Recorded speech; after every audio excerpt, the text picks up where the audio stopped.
Hello and welcome to Sideline Story, your destination for sports news, analysis and discussions. I'm Yang Guang. This week we list the best football team in our wild imagination who deserves a spot in your final 11. Do you agree with our picks? For this chat, I'm joined here with my fantastic co-hosts Tian Yu and Brandon Yates. Alright, it's an episode I've planned for quite some time. Great, special episode. Because every fan has his or her own choice of 11. So Tianyu, let's start with you. List your ultimate team of 11. First, give us your formation. Remember, the regular formation, not something like the 055.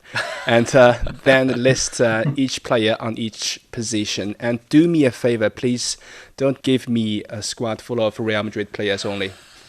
No, I'm not going to do that. So first of all, since, a lot of, modern football coaches are now using the 3 center backs formation. Yeah, so I'm going to stick with that and, just follow the fashion, and I'm going to use a 3-5-2 formation. 3-5-2, okay. Yes. So for strikers, I need someone up front who's just a complete scoring machine, a guy who broke every record for Real Madrid, carried Portugal to a Euro title. Okay. Cristiano Ronaldo. Mm-hmm. Yeah. Of course, yeah. Yeah, and to pair with him, the other striker, I need a forward who can link up, drop deep, and create chances, and basically do magic on the pitch with the ball.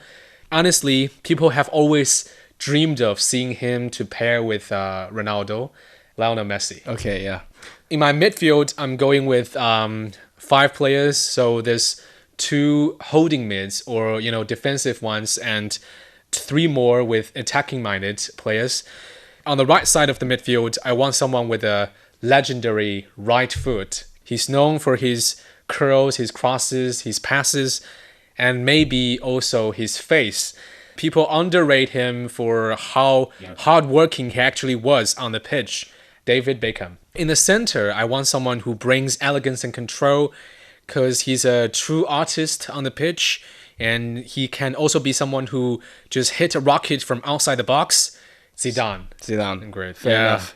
On the left side, I want someone who has chemistry with Ronaldo, and it's kind of an unconventional choice for a left midfielder. He's loved by the fans and one of the best attacking fullbacks of his era. But I'm playing him higher up the pitch for this one. And this one is Marcelo. Marcelo in the midfield? Yeah. Yes. Okay.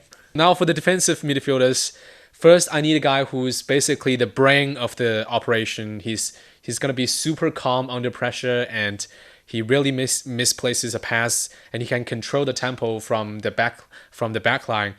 He's a German technician who's been the heartbeat of Real Madrid midfield for years. And this one's Toni Kroos. Okay. Yeah.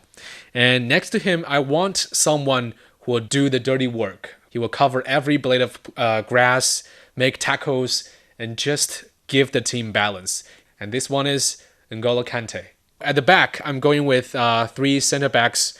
First one is pure class. He spent his career with AC Milan. He's calm, he's smart, and he's elegant in defense. He's the kind of guy who didn't need to slide tackle because he's always in the right position. And this one is Paolo Maldini. Mm-hmm.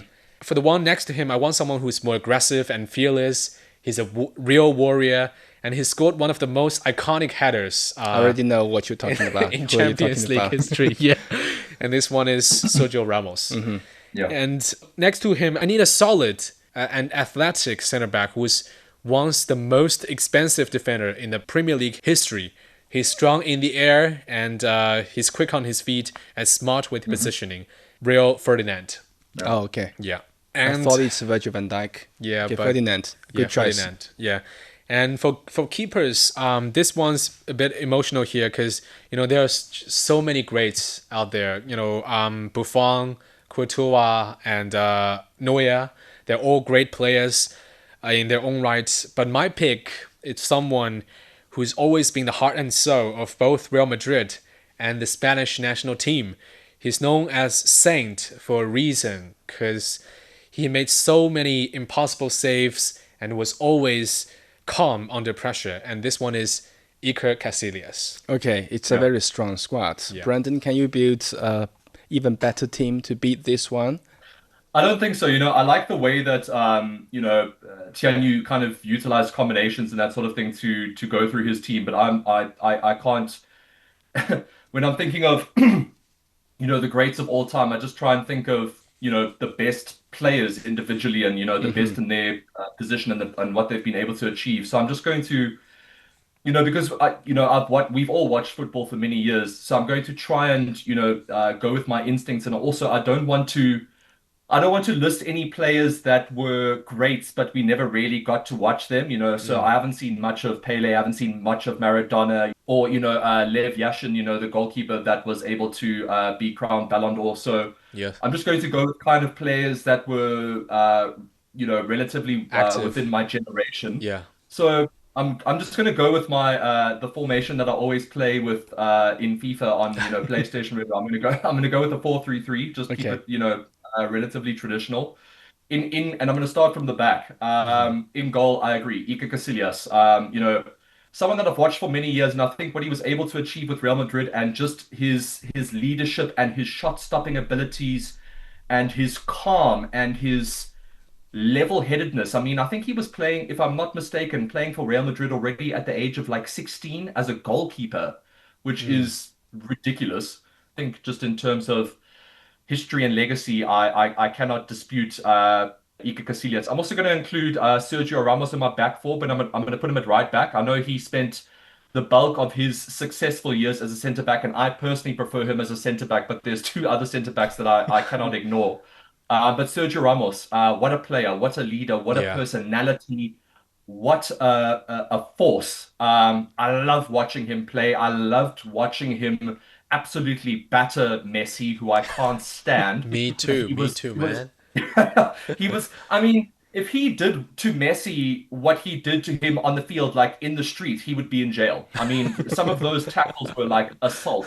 So the fact that he was able to kind of do those sorts of things and get away with it and still be regarded as one of the best players of all time, just tells you what kind of a guy he is. The two centre backs, look, Tianyu, I love Rio Ferdinand as well. He did make that big mistake that led to a Craig Bellamy goal in that incredible 4-3 victory that Manchester United had over Manchester City, where, ironically, Michael Owen, the former Liverpool player, scored the winner. I mean, that was the greatest United game I've ever seen in my life. Hmm. But yeah, Rio Ferdinand is a great, but Fabio Cannavaro, a Hmm. Yeah. Ballon d'Or winner, captain of Italy. I don't think that he can be ignored. I mean, look, I suppose the three of us don't watch too much Serie A, but in that 2006 World Cup, what he was able to do with that Italian team and just be this absolute force and level head at the back and, display incredible leadership in a team full of leaders. I think he has to make the team as well. And yeah, Paolo Maldini, just Yeah.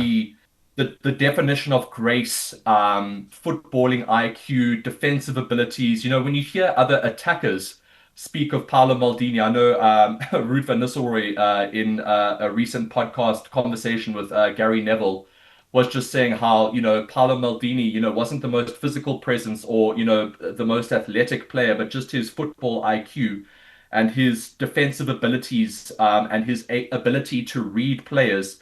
He was just almost impossible to get past. He was talking about that AC Milan, back four of like Cafu, Yapstam, Maldini, and Nesta, and he just said like there was nothing he could do. Yeah. And I think Maldini was the heart and soul of that, and Gattuso in front of them as well. And I think Maldini was probably I would say the key individual of that Milan defensive rock that was just so integral to the success that they had, in the late 90s and the early 2000s. And then at left back, Roberto Carlos, Hmm. someone Yeah. that I think revolutionized the position. I think that he made room for people like Marcelo and Patrice Evra and a couple of these other players that, took the left back position to the next level. I think Roberto Carlos was the first player to really make that position, a highlighted position and not just a defensive position. I think he revolutionized the left back role. And then in midfield, oh man, if you can only pick three, Zidane has to be there. Yeah. his grace on the ball. I think personally, even though Xavi and Iniesta probably achieved more than he did as Mm. players, I still think that in terms of playing style and ability on the ball, I think those three players are relatively similar. But I think Zidane did more in terms of creativity and grace and Yeah. goal scoring ability. And even though, this player didn't achieve too many team titles or ever claim a Premier League title. Just from a fan's perspective, as a Manchester United fan, whenever I saw Steven Gerrard lining up for Liverpool, that was one player I truly feared, Yeah. and was a player that could do everything. He Hmm. was a great defensive player. He was fast. He was strong. He Yeah. had great vision, but the goals that he scored, if you go onto YouTube or any streaming site or whatever, and you just see some of his best goals over the years, some of the thunderbolts that he was able to release consistently over many seasons Hmm. was just absolutely incredible. So I'm a huge Steven Gerrard fan. Yeah. I think this might be where I kind of throw positional elements into it and maybe just a bit of stability and a bit of grit. And I know look, he wasn't exactly the most disciplined player, but just in terms of leadership and galvanizing a team, I think having Roy Keane just behind Steven Gerrard and Zidane and giving those players the freedom to roam forward while he bosses the midfield and takes care of defensive cover. And also, I don't think Roy Keane gets enough credit for his footballing ability as well. He was extremely good on the ball. He had unbelievable vision and also had the ability to score crucial goals. And he was the iconic captain for Manchester United when they went through like a decade of it was like a foregone conclusion that Manchester United were going to win the Premier League title for at least 10 years. And Roy Keane was the heart and soul of that leadership in that team that was seemingly unbeatable in the Premier League. Then for front three, Cristiano Ronaldo, Lionel Messi, no question. The best players of a generation. I don't care what position they're playing in, left wing, right wing, center forward. I don't think it really matters, but you can't keep them out of the team. And then as a center forward, the phenomenon, R9. Of course, an injury-plagued career, and again, someone that enjoyed a drink and partying maybe a little bit too much. But in terms of natural goal scoring ability, speed, power, dribbling, Yeah. the ability to be, a poacher, but also be able to score long range goals and be able to, beat any defender one on one. And when you hear former teammates and former opposing players and former managers talk about him, like Jose Mourinho, for example, has managed all of the greatest players of all time, but he says that there is no competition to R9. I think that's a pretty formidable 11, if you ask me. Yeah. Right. Looks solid. Two very strong teams. Yeah. For those who are listening to us, please leave your comments. Which team do you prefer? I think there are some disagreements on certain positions, but I think Messi and Ronaldo certainly deserve two Yeah. positions for any squad from any fans. Yeah. Now let's resume our game of picking one between the two. Last time you guys made your picks of the best strikers and goalkeepers. Yeah. Let's now switch to midfielders.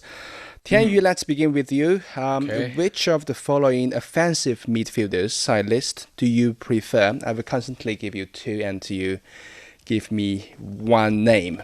First of all, Kaká or Frank Lampard? Kaká. Kaká or Michel Platini? Kaká. Kaká or Zinedine Zidane? Zidane. Zidane or Andre Iniesta? Zidane. Zidane or Florian Wirtz? Zidane. Zidane or Xavi Hernandez? Zidane.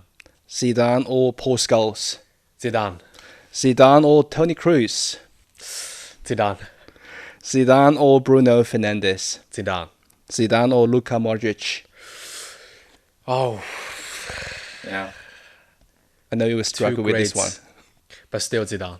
Okay, Zidane or Kevin De Bruyne? Zidane. Zidane or Lothar Matthäus? Zidane. Zidane or David Beckham? It's also a tricky one, but still Zidane. Every time you struggle, it's a Real Madrid player. Yeah. Okay, now Zidane or Steve Gerrard? Zidane. Zidane or Jude Bellingham? Look at my jersey. Look at my jersey, guys. No, you know what?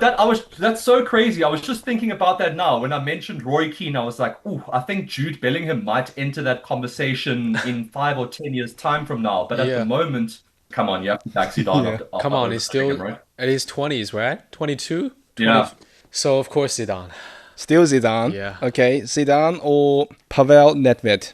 Zidane. Zidane or Cesc Fabregas? Fabregas, I like him so much, but still Zidane. Finally, Zidane or David Silva? Zidane. Okay, Zidane is the winner. Yeah. As a Real Madrid fan, I think you no brought surprise up to me. his name too early in the conversation. Okay, yeah. Yeah, but there were so many good names that you skipped past there so quickly to your surprise, like David Silva and Kevin De Bruyne, though. Yo. But yeah, I mean, I still think Zidane has to top that list. But wow, there was a couple of names there that I didn't think of for the all-time 11. Yeah. Wow, there's been some truly magnificent midfielders over the years. Wow. Okay, Brandon, it's your turn now. Same game, but Yeah. now let's switch to defensive midfielders instead. I think this might be easier than than Tian Yu's game. I think there's less names to compete, so I think I'm feeling a little bit more calm than maybe Tian Yu was feeling. Okay, I say defensive midfielders, but some of them have more offensive priorities or duties on the Okay. pitch. So balance it out for the overall ranking when you meet those names. Which of the following players I list do you prefer? Now begins with Claude McLeary or Patrick Vieira? Vieira, Vieira or Edgar Davis? Vieira, Vieira or Roy Keane? Very tricky one. for overall titles, leadership, overall footballing ability, Roy Keane. Roy Keane Yeah. or Casemiro? As it's so hard because I think Casemiro is the best defensive midfielder of all time, but I still think Roy Keane was a better player and a better leader. Roy Keane. Okay, now Roy Keane or Gennaro Gattuso? Roy Keane. Roy Keane or Frank Rijkaard? Roy Keane. Roy Keane or Sergio Busquets? Roy Keane. Roy Keane or Andrea Pirlo? Oh, Two my legends. It may take some time. goodness. Yeah. It's not as easy as I thought it would be. Um, I think it's actually harder than yeah. my part.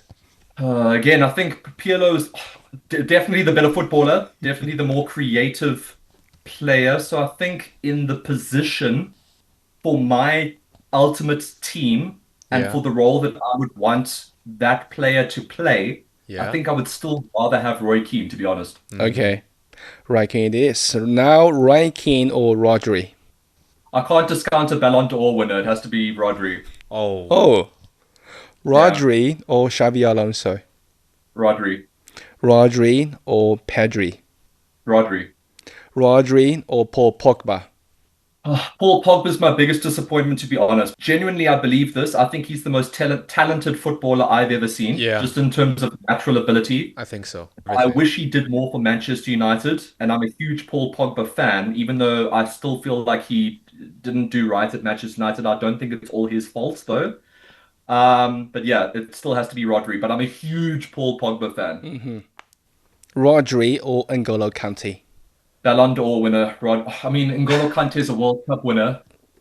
Okay, Let's be Rodri, right? I mean, how many defensive midfielders have Ballon d'Ors? Has to be Rodri. okay, yeah. Rodri or Xavier Mascherano? He was also good. Hey, I mean, I loved his grit at Liverpool, even though he lost his mind in that one game. I think it was against United where he got sent off, and like there was something mentally wrong with him. If you go onto YouTube, you should watch it. He like lost the plot completely, and did great things with Barcelona in multiple positions, right? Yeah. But yeah, still Rodri, Ballot. Like, I think we should just end the conversation now. Like, how many other are there any midfielders on the list that are Ballon d'Or winners? I mean, I don't think so. yeah, I think Rodri as a Champions League, Premier League winner, and Euro winner, and the best player in both of those teams, and a Ballon d'Or winner as a defensive midfielder. I mean, that's I don't think we'll ever see that again. Right, Rodri is the winner. You have the same taste with those Ballon d'Or judges. All right, before we move on, here's a quick review of the biggest sports headlines for the past week in China and around the world.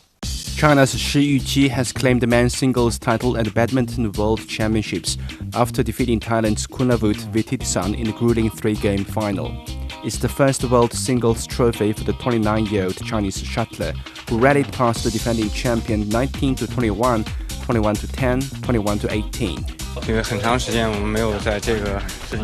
It has been a long time since China last won a men's singles gold at the World Championships, so this victory is a major breakthrough for us. Personally, this was the one medal missing from my collection. Well, people often say I perform better in team events. I've always been working hard in singles too. That's why I'm pretty emotional about finally winning this one. In the women's singles title contention, China's Chen Yufei was affected by her ankle injury sustained in the semi-finals, losing to Japan's Akane Yamaguchi. Premier League champions Liverpool have agreed a deal to sign Alexander Isak from Newcastle United for a British record transfer fee. Media reports say the Swedish forward joined Reds in a deal of about £130 million, and he signed a 6-year contract with Merseyside club. I want to create history. I want to win trophies. That's ultimately the biggest motivation for me, and I feel like this is a perfect place for me to grow even further and to take my game and to the next level and help the team as well. Isak scored 23 goals in the Premier League last season, behind only Liverpool's Mohamed Salah. Oscar Piastri powered to victory at the incident-packed Dutch Formula One Grand Prix on Sunday, with home favourite Max Verstappen claiming second place. Piastri led from the pole at the Zandvoort circuit in a race that saw the safety car deployed 3 times. He has stretched his lead to 34 points in the championship race. Racing Bull's 20-year-old French rookie Isaac Haida finished third to become the 5th youngest podium finisher of all time. CBA side Liaoning Flying Leopards have announced that centre Han De-jun has retired. Since joining Liaoning in 2007, Han spent all 18 years of his career with the team. Together, they won 4 CBA championship trophies. In golf, European Ryder Cup captain Luke Donald has selected his 12-man team. He kept 11 players from the squad that defeated the Americans in Rome 2 years ago. The only new name is Rasmus Højgaard, who qualified for the team in the final week. Donald used his 6 captain's picks to add proven winners like John Rahm and Victor Hovland.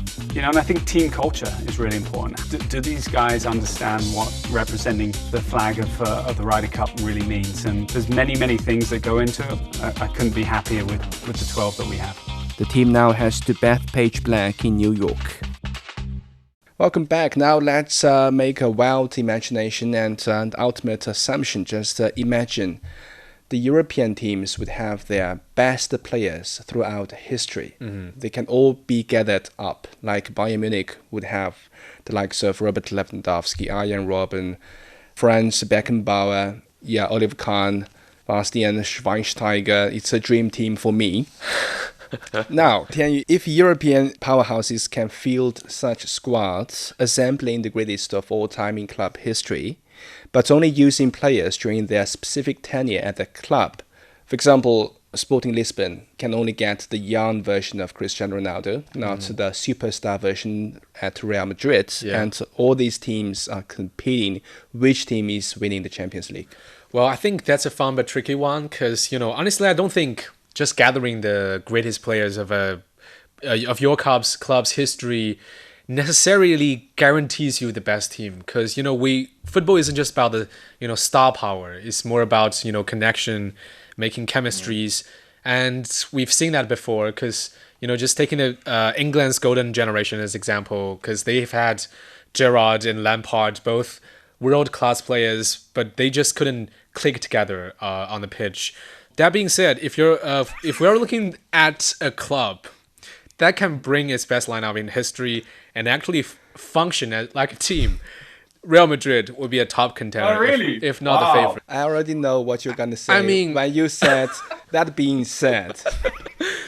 Just look at that 2016-2018 squad. It was so complete. I think that squad's got everything. Okay, why bother saying things before? That doesn't happen often in the Champions League. They were back-to-back champions. Yes, but even though it kind of hurts to say, but I have to admit that Barcelona has also got a brilliant squad, I have to say. But if we put the two teams against each other in a head-to-head, I still think Madrid would win because, the team was built for pressure, built for finals, and built for the Champions League. Why should I bother asking you? Brandon, logically, which team is winning this Champions League? Super classic Champions League. I like Tian Yu's logic of, combinations and chemistry. But like if it's just using our imagination, I'm going to pretend that like they all have chemistry. Yeah. So if it's the best 11 of all time, I'm going to have to say Manchester United. Yes. I think I would back them. I think I would back them to beat anybody. Like if it's the greatest 11 of all time, and you think of some of not just the. This is so ridiculous and biased. If it's not just the players, but also the personalities, When I think of some of the times of Manchester United's success, obviously they had some incredible individuals, but when you hear some of the conversations that Sir Alex Ferguson and the likes of Roy Keane, Rio Ferdinand, Paul Scholes, Ryan Giggs, David Beckham, Ruud van Nistelrooy, Cristiano Ronaldo, like all of these names that since leaving Manchester United, they've said that was like a part of it, but it was the mentality that they had that brought them so much success. So, for example, Patrice Evra and Ruud van Nistelrooy have both said this. They said that the competitiveness in training and the games that they played in training was so intense that when they played on the Saturday or the Sunday, that was like the easiest part of their week. Because, like, for example, Patrice Evra was saying, when I was in training, I was trying to stop Wayne Rooney, Carlos Tevez, Cristiano Ronaldo, Ruud van Nistelrooy, and then when he came up against like Tottenham, he thought, okay, well, I can relax now because the training that I had during the week was so much more difficult. So I think that's why I would back an all-time Manchester United against a lot of teams, because I think that particular team might not be more talented than a prime Real Madrid or Barcelona, but I think the grit and the determination that they had might be something that gives them the edge over the likes of a Barcelona team that is just littered with talent, but not necessarily that much mental fortitude, at least in my opinion.